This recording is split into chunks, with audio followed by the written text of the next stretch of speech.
ডিম দিয়ে তৈরি মিষ্টি কুমড়ার পাকোড়া। এখানে আমি 3টা মিষ্টি কুমড়ার ফুল নিয়ে নিয়েছি। মিষ্টি কুমড়া ফুলের বচু এবং পরাগ রেণুটা ছিঁড়ে মিষ্টি কুমড়া ফুলের পাপড়িগুলো ভালো করে ধুয়ে এভাবে কুচি করে নিবে। তারপর একটা পেঁয়াজের হাফ পরিমাণ পেঁয়াজ কুচি করে নিয়েছি, আর একটা ছোট কাঁচামরিচ কুচি করে নিয়েছি।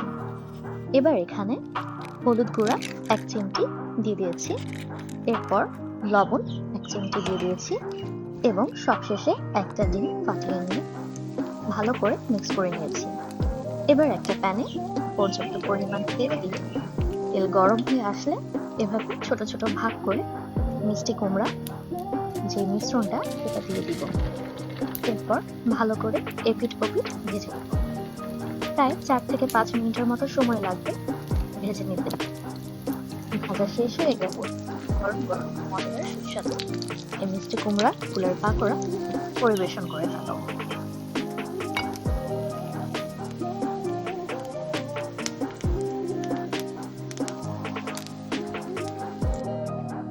ভালো থাকবেন সবাই।